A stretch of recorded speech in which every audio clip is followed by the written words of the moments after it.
Avec Charles Blé Goudet, nous achevons une première série d'entretiens entamés en ce début d'année électorale avec les plus hauts responsables des principales formations politiques du pays. Durant cette période, le climat politique s'est considérablement dégradé. À qui la faute? La majorité et l'opposition se rejettent la responsabilité. Jusqu'où cela peut-il aller?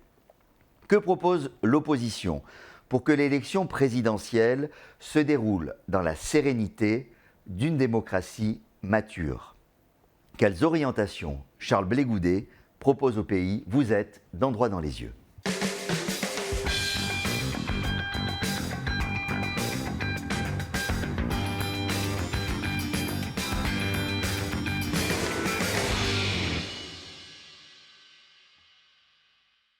Bonjour Monsieur Blé Goudet.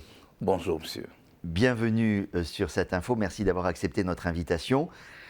Je suis ravi de vous retrouver sur ce plateau. Depuis notre dernière rencontre, vous êtes entré de plein pied dans l'action politique.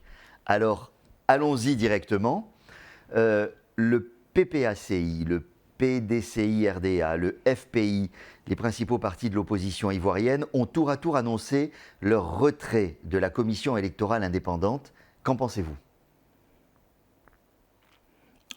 J'ai envie de dire, il était temps. Il était temps pourquoi? Parce que, de mon point de vue, je n'ai jamais compris. Pourquoi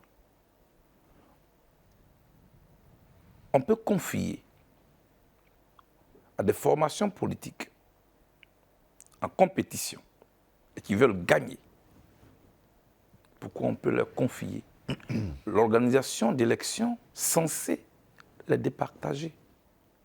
Pour moi, je l'ai toujours dit, depuis le régime de Gbagbo, qui n'était pas bienséant et indiqué une telle organisation. Mais vous le dites parce que vous pensez que les partis politiques ne devraient pas avoir des représentants au sein de la commission. Eux sortent pour d'autres raisons, c'est qu'ils mettent en cause la commission. Est-ce que vous êtes d'accord avec eux? Je dis qu'il était temps. Malheureusement, ces retraits s'opèrent sous fond de crise.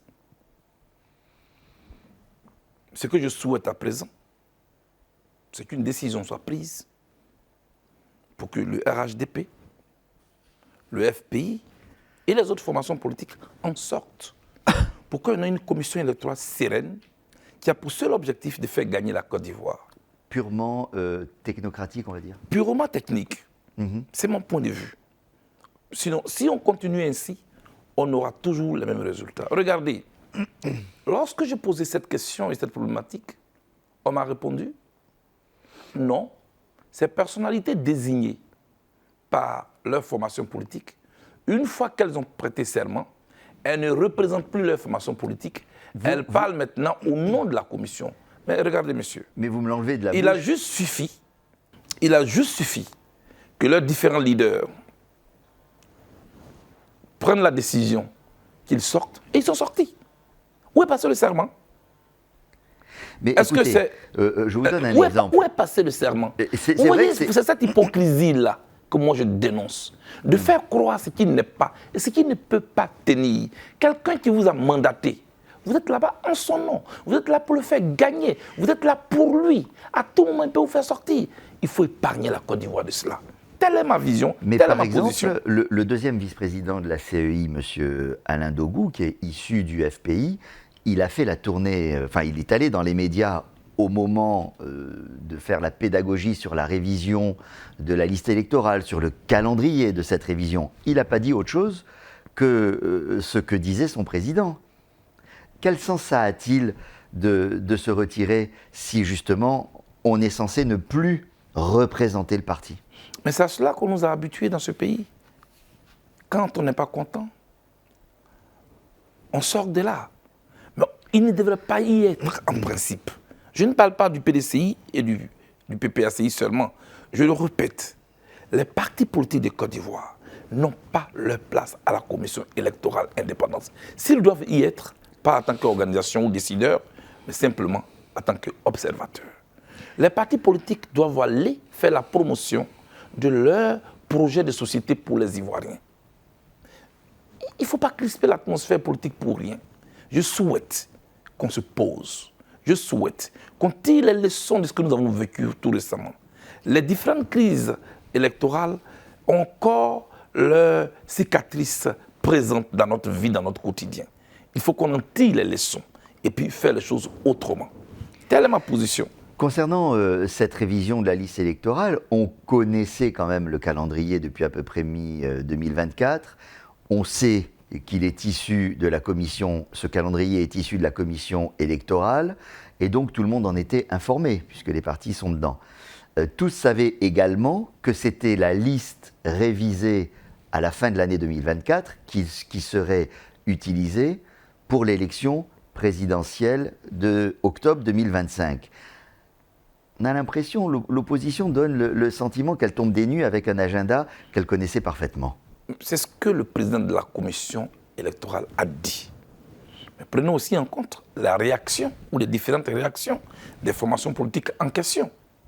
Elles disent que ce n'est pas vrai ce que le président de la commission dit. Pourquoi on ne les prend pas en compte? Alors, au lieu que chacun soit de son côté pour parler, de quel côté se trouve donc la vérité?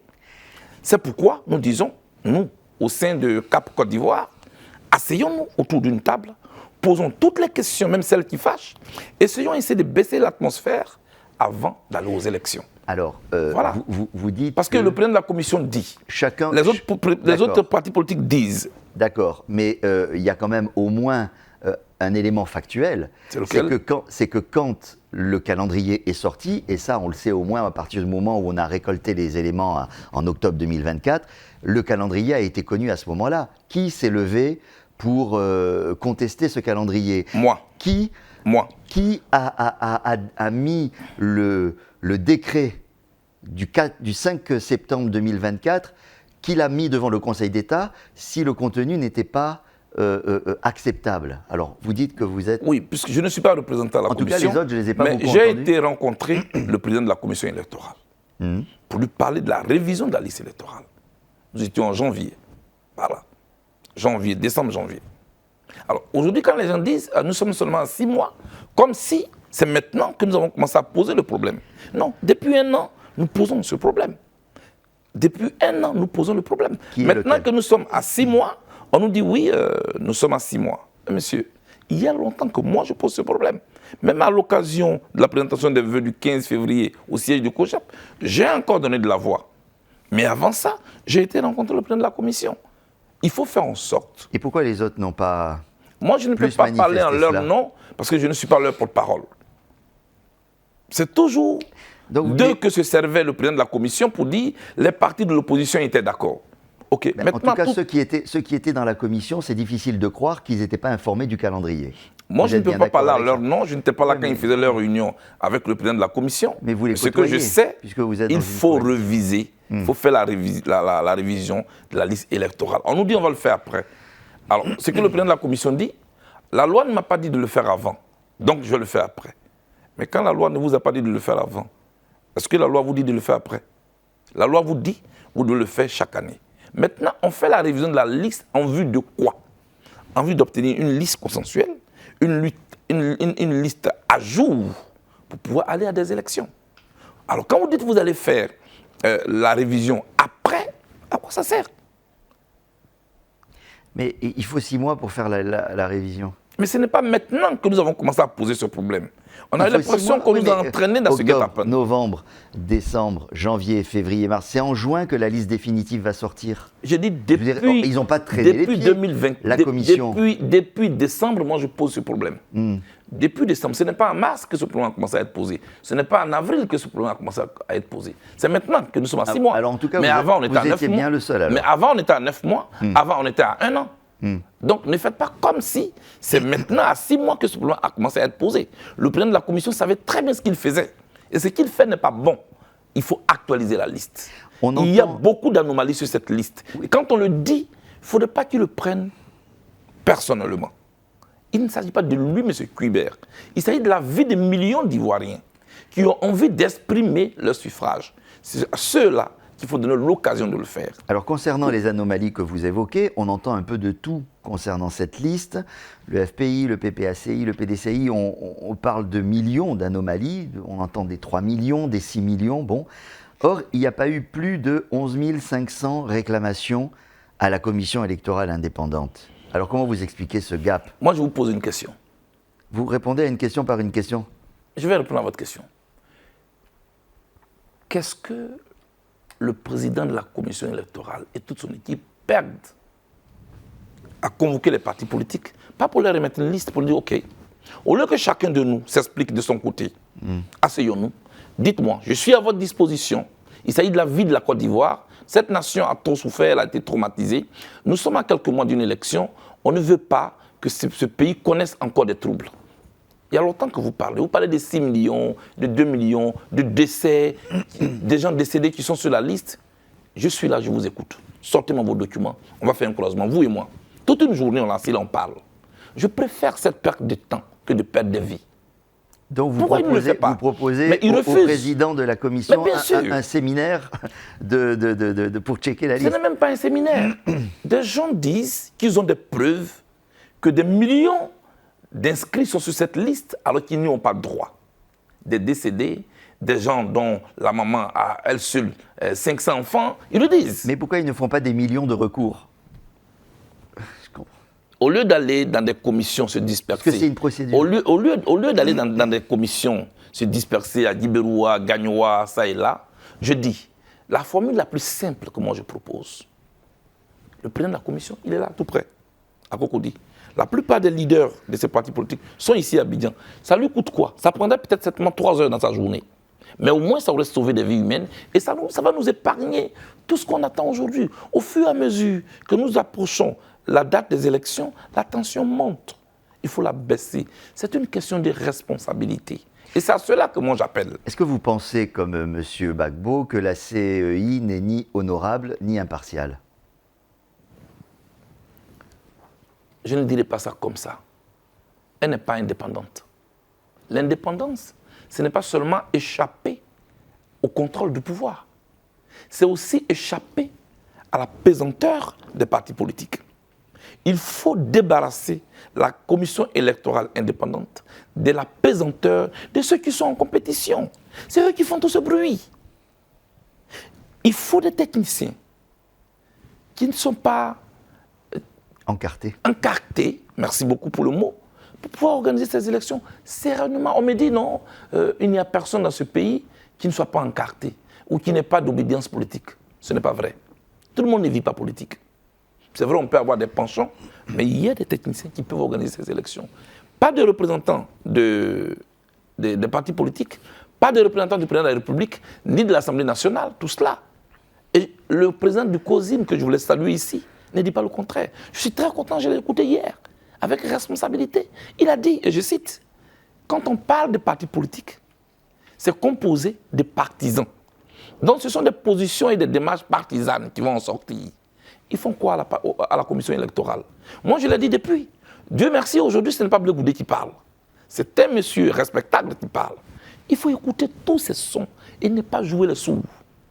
Voilà. Je vous pose cette question sur l'honorabilité de la CEI parce qu'on a l'impression que cette manière de discréditer cette institution, de s'en retirer avec fracas sur un différend, sur un fond de crise, comme vous disiez, de dénoncer la façon dont le scrutin est organisé, ça donne un peu le sentiment que l'opposition s'apprête à rejeter par avance le résultat de l'élection présidentielle, ou bien qu'elle s'apprête à la boycotter. Non, il ne faut pas voir ça comme cela. Vous êtes sûr? Moi, il ne faut pas voir ça comme cela. Vous savez, on ne brûle pas la maison du menteur. C'est mon grand-père qui me l'a dit. On la casse. Quand vous brûlez la maison du menteur, il vous dira demain, j'avais mes milliards dans cette maison, vous avez tout incendié. Mais là, vous n'avez aucune possibilité de le contredire. Mais quand vous avez cassé la maison du menteur, qui vous dit qu'il y avait des milliards, vous n'avez juste qu'à enlever la terre là, et vous verrez que c'est faux ou vrai. Alors, ce qu'il faut faire, c'est de convoquer un cadre d'échange entre le président de la commission, pas pour qu'il vienne pour nous réciter ses leçons de droit. C'est pas de ça, on sait que c'est un grand magistrat. C'est pas de ça qu'il s'agit aujourd'hui. Il s'agit de ce que l'opposition vous accuse, de ne pas être honorable, de ne pas être crédible. Prouvez-leur le contraire. C'est aussi simple que ça. Où sont les 6 millions dont vous parlez? Sortez-moi les documents. J'ai mes techniciens, ils vont croiser. En 3 heures, on a fini. En moins d'une journée, ce problème est résolu. Au lieu de toujours chercher à avoir raison. Le problème, c'est que chacun cherche à avoir raison. On ne cherche pas la vérité. Voilà. Vous comprenez quand même la question que je vous pose, c'est-à-dire que quand on jette le discrédit et qu'on dit non, cette institution qui est chargée d'organiser les élections ne va pas, on se demande quelle est l'étape d'après. L'étape d'après, c'est de contester l'élection même. Pour empêcher ou le résultat de l'élection. Ça, ce sont des suppositions. Ben oui, et on ne peut pas partir je vous pose la question. On ne peut pas partir d'une supposition, la transformer en vérité pour en faire une loi. Non. Alors, je vous la pose différemment. Dans ce sont les hypothèses que vous émettez. Oui, je mets des hypothèses. Moi, Charles et je les Blé-Goudé, je teste. sais que je suis président du Congrès panafricain et en même temps, je suis membre de CAP Côte d'Ivoire. Je peux vous dire, à CAP Côte d'Ivoire, j'allais vous poser la question, du tout dans cet état dans d'esprit. quel état d'esprit, justement, êtes-vous dans cette coalition de CAP Côte d'Ivoire par rapport à la question que je vous pose? Je peux vous rassurer sur ce plateau. À CAP Côte d'Ivoire, vous voyez, c'est une coalition pour une alternance pacifique.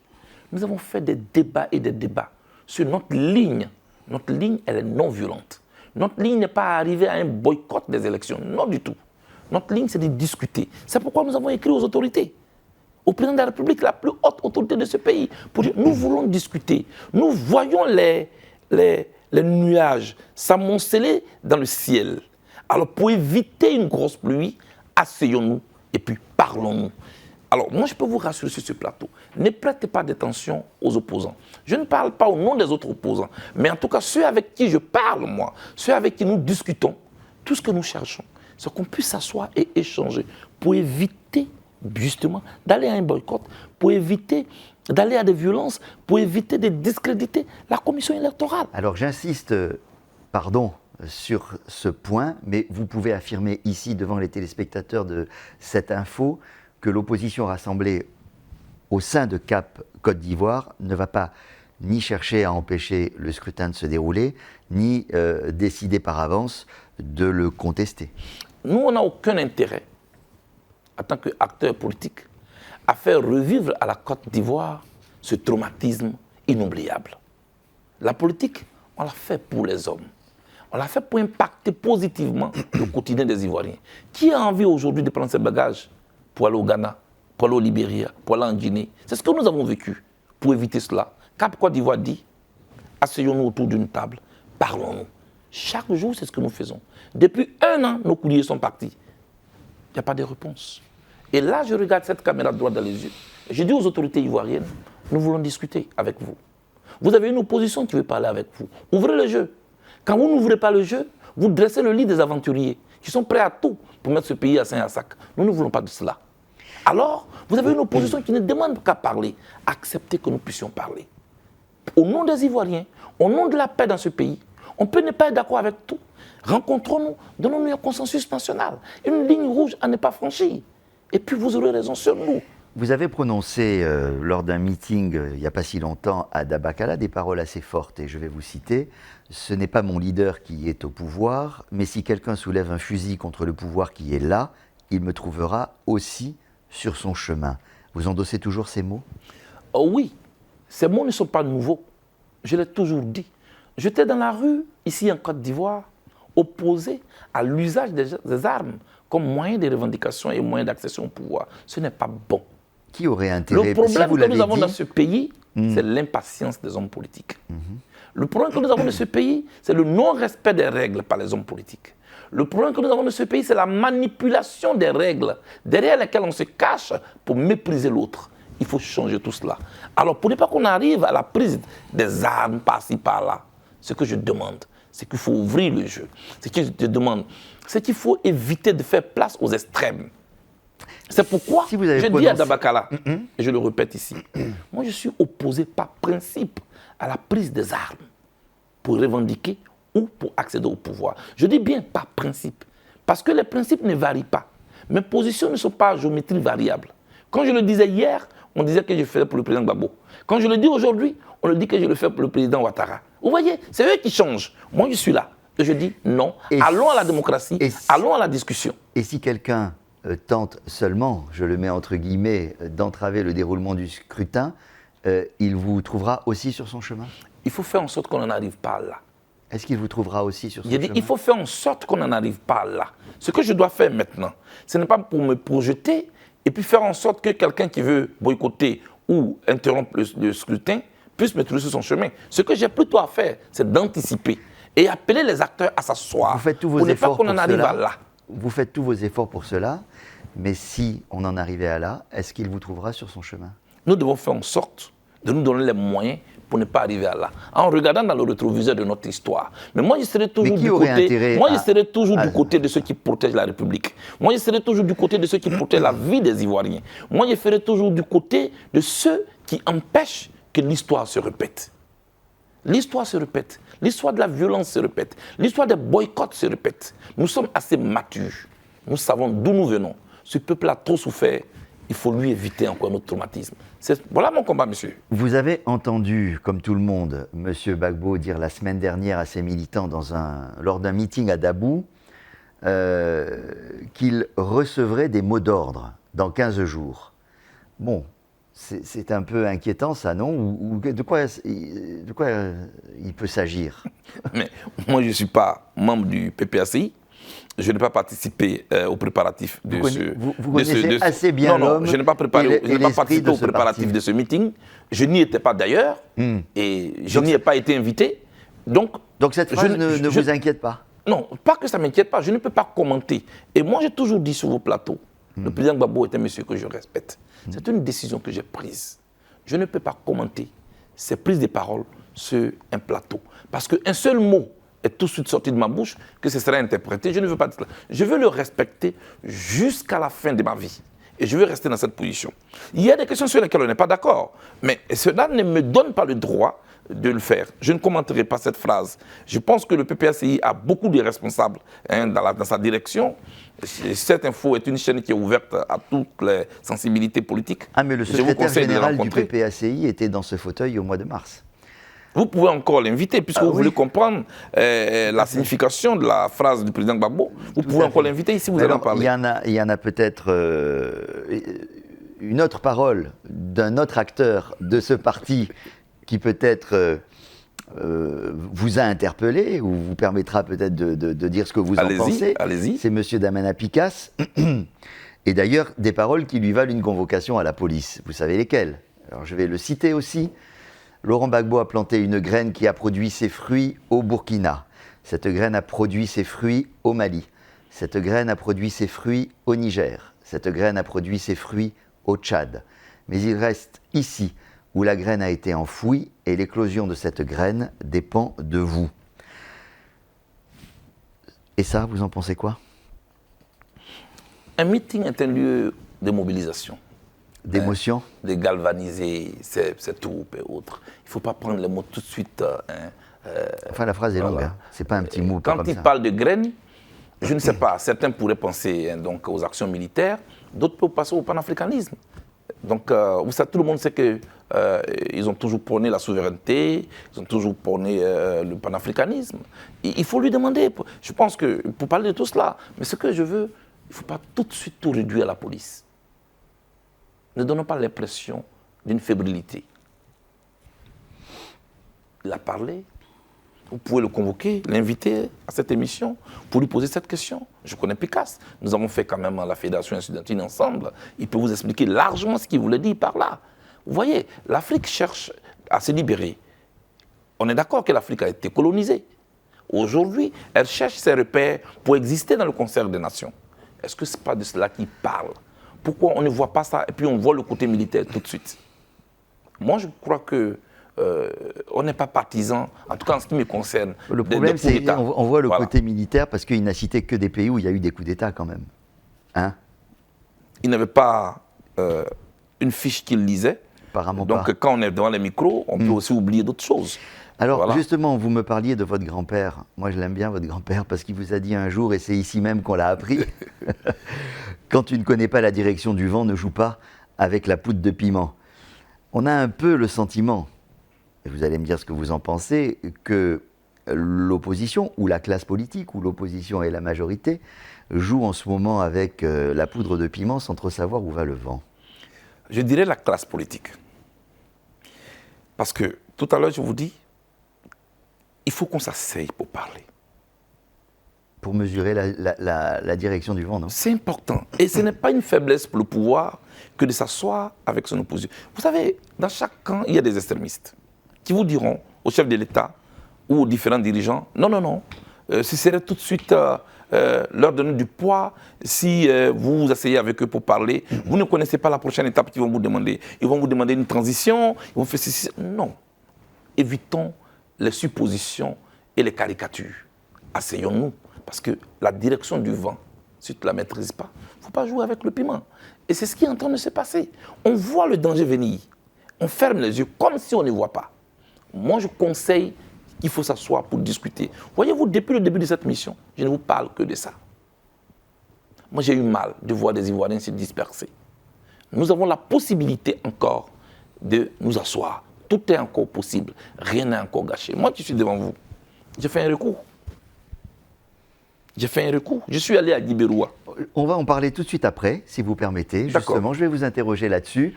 Venons-en à votre inéligibilité, Monsieur Blé-Goudé.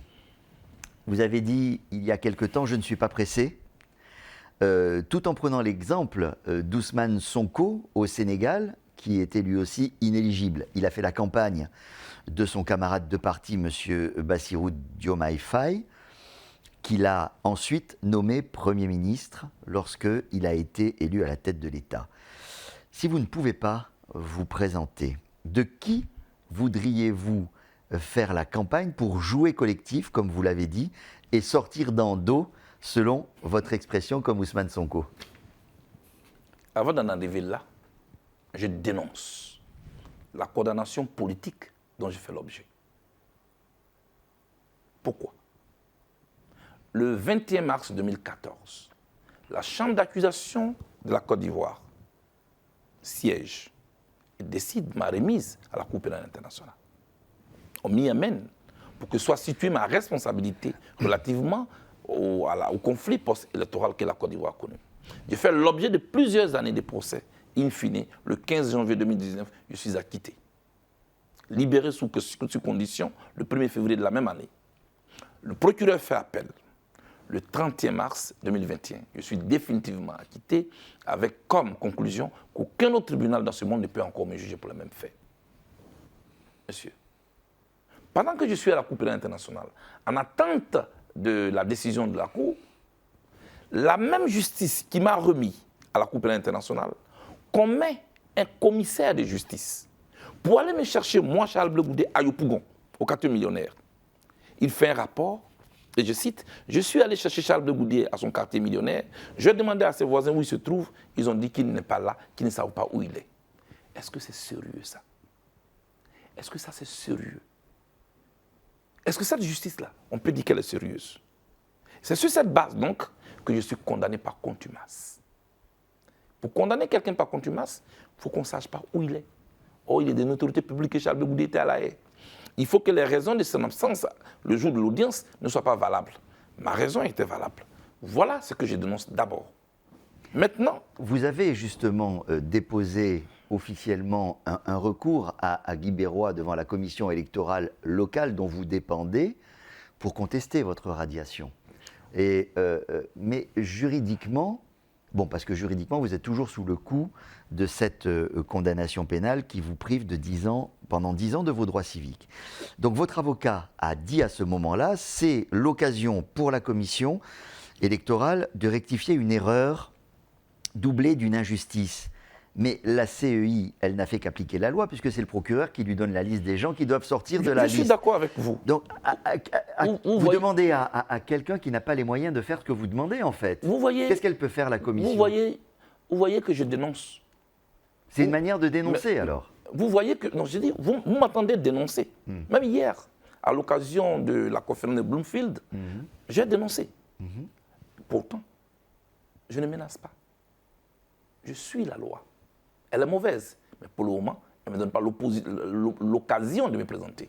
Je suis allé, Mais que peut comme faire- cela a que peut été faire la indiqué, CEI oui, la je, CEI je sur suis votre allé, comme cela a été indiqué, à la commission locale. C'est la première étape. Moi, je viens de la Cour pénale internationale. Là-bas, il y a des étapes. Vous ne pouvez pas vous lever comme ça à la Cour pénale internationale et saisir directement le président de la Cour. Vous passez d'abord par le directeur de la prison, ensuite les greffes, et puis vous allez maintenant au niveau des juges. Là, j'ai posé mon recours. J'ai fait mon recours dans la commission locale des Libérois. C'est ça. Hier, la commission m'a saisi. Elle m'a officiellement donné un document qui juge irrécevable mon recours. Ah, ça, c'est une information. Je vous le donne en exclusivité. Mon recours a donc été jugé irrécevable. J'en prends acte. Maintenant, Mais elle ne pouvait pas faire autrement en réalité. oui, Vous le je ne savez. peux pas juger ça. Mais non, il mais y a maintenant une seconde n'est pas- étape. Il y a maintenant une Elle seconde n'a pas étape. les- elle n'a C'est pas les maintenant que nous pouvoirs. allons, oui, je vous rassure, c'est maintenant que nous allons au niveau des juridictions. Donc, quelle est la deuxième étape La pour deuxième étape, nous allons maintenant au niveau des juridictions pour juger au fond la question. vous Donc, que je vais déposer. vous allez présenter un recours devant les tribunaux. Bien sûr, avec mon avocat, avec mes avocats.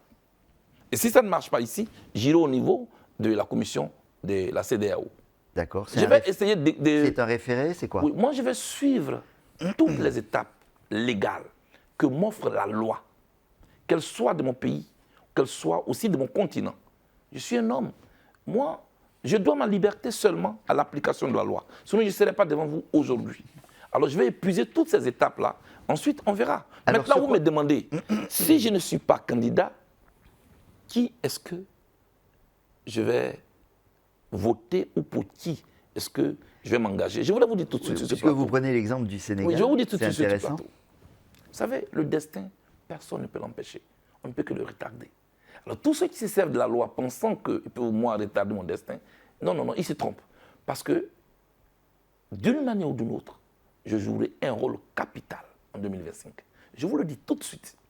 D'une manière ou d'une autre, je jouerai un rôle capital lors de ce scrutin électoral en 2025. Alors, une manière, c'est éventuellement, si on vous donne la possibilité de vous présenter, ça, en tant que candidat, vous joueriez un rôle capital. Et l'autre manière, c'est quoi?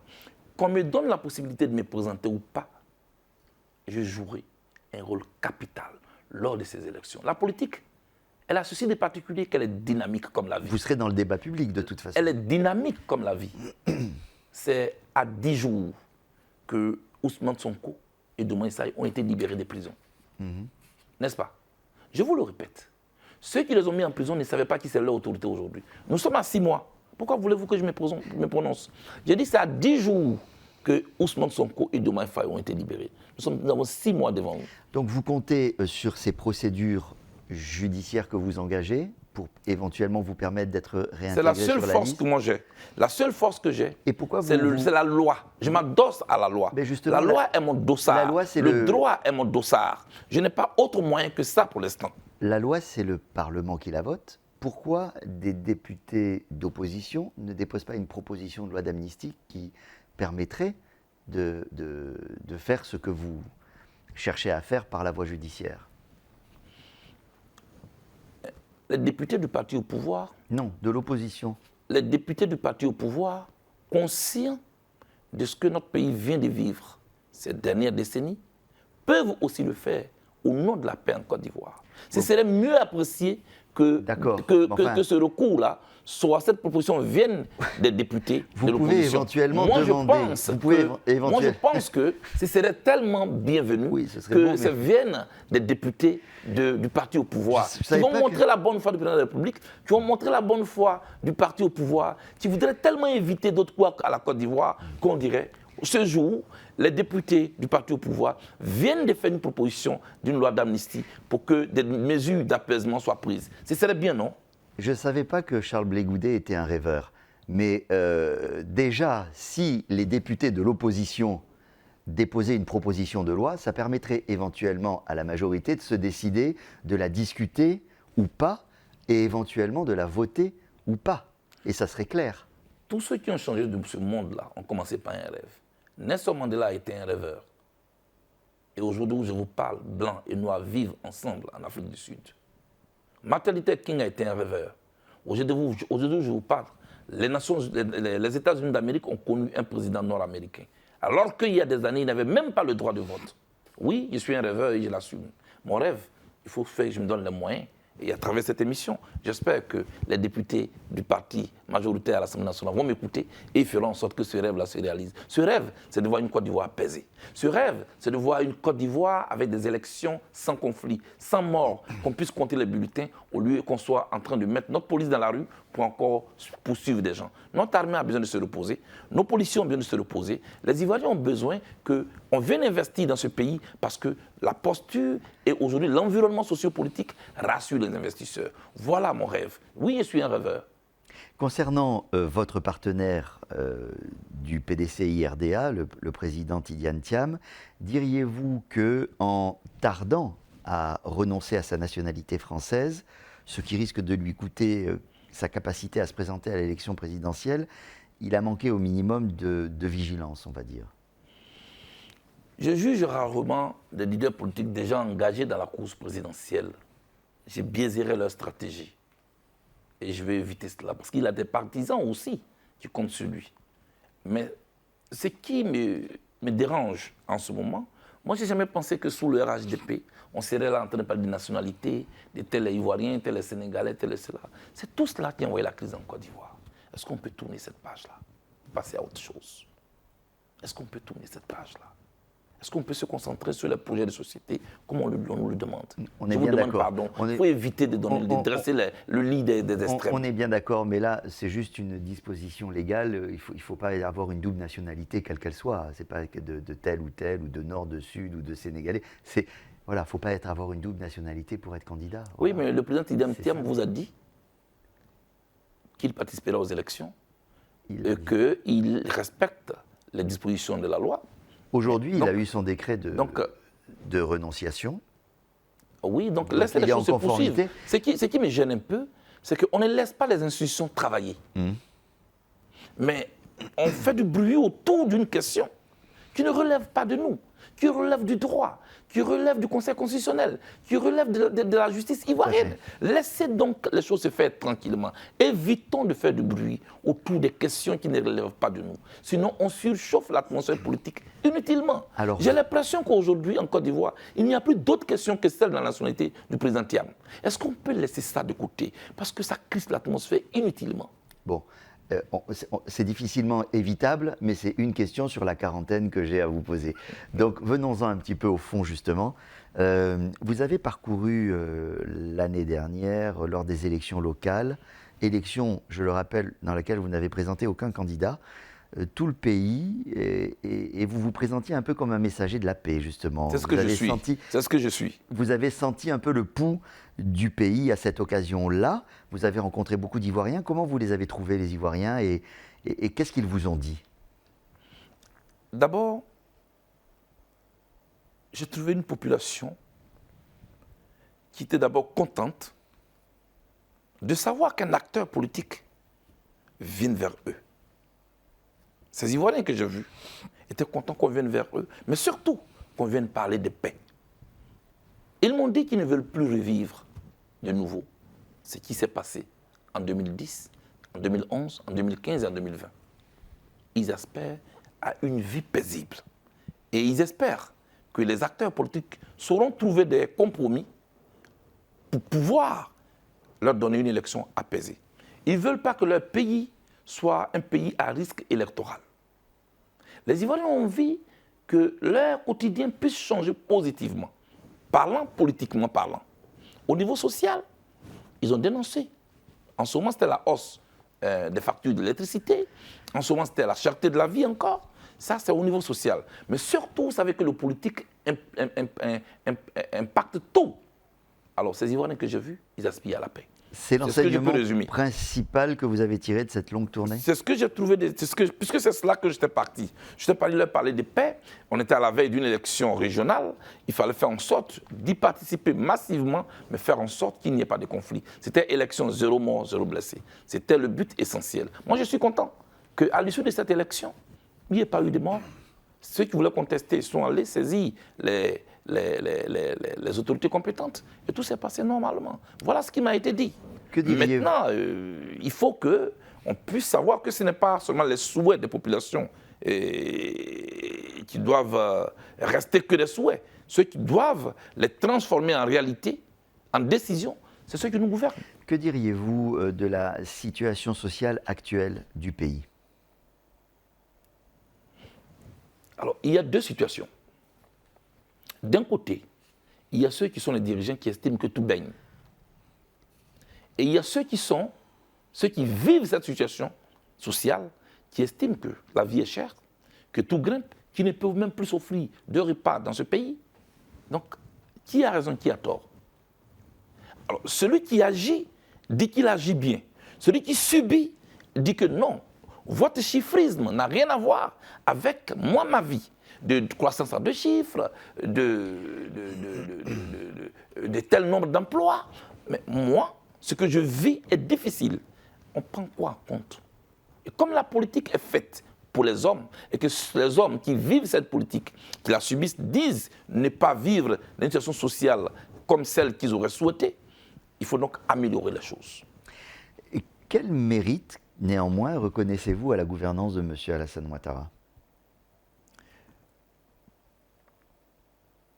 Les grandes œuvres qu'il réalise, en tout cas, je suis fier des ponts que je vois, parce que je voyage beaucoup dans la sous-région.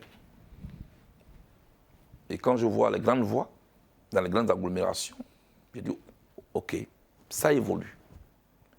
Vous savez, j'ai toujours dit qu'un enfant que vous allez prendre sur votre poitrine, évitez de le jeter dans la boue. Le jour où vous le prenez, il va vous salir la poitrine. Pour des gens comme nous, comme génération nouvelle, qui aspirons à diriger la Côte d'Ivoire demain, il ne faut pas être dans le déni. Il faut reconnaître à l'autre ce qu'il a fait de bon. Ensuite, lui dire que toute construction est dynamique. Et donc, il y a des points à améliorer. Pour moi, c'est vrai, il y a les ponts, il y a les réalisations, les grandes réalisations, mais il faut maintenant construire les ponts entre les cœurs, les ponts entre les Ivoiriens.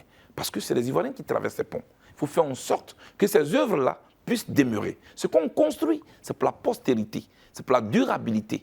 Une guerre en 24 heures peut faire détruire tout ce que vous avez fait comme effort. C'est pourquoi on fait en sorte de jouer sur la stabilité. C'est ma génération qui a intérêt à ce que ce pays soit stable.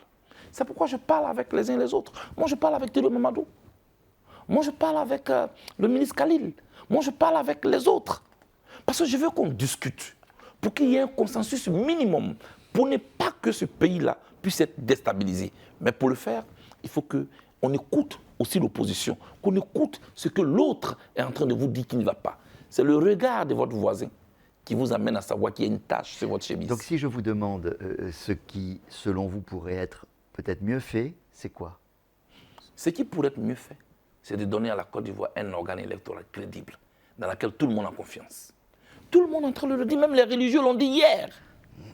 Donc tout le monde ne peut pas se tromper comme ça, sauf le parti au pouvoir. Donc il faut écouter les autres, il ne faut pas s'entêter, pour ne pas qu'on soit surpris. Dans le contexte international assez volatile, dangereux que nous connaissons, en tout cas imprévisible, et quasiment hostile sur le plan sous-régional, est-ce que M. Ouattara n'apparaît pas un peu comme un pôle de stabilité à même de rassurer les Ivoiriens actuellement?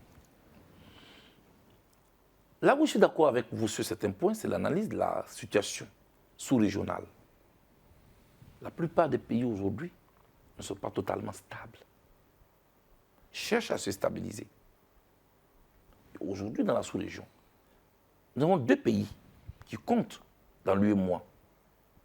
Vous avez la Côte d'Ivoire, vous avez le Sénégal, qui a 17% de l'UEMOA. La Côte d'Ivoire qui a plus de la moitié. Mais aujourd'hui, si la Côte d'Ivoire est déstabilisée, c'est toute l'Afrique de l'Ouest qui va en pâtir. Et puis, l'Afrique elle-même peut suivre. Vous me demandez si le président Ouattara n'est pas un gage. Le meilleur gage, c'est de faire en sorte que la stabilité règne en Côte d'Ivoire. Pour le faire, il faut donner à la Côte d'Ivoire des institutions. Les hommes passent, je vous le dis. Vous demandez aux Américains qui pourrait être le gage pour l'Amérique, on vous dirait c'est Barack Obama. Il a fini, il est parti.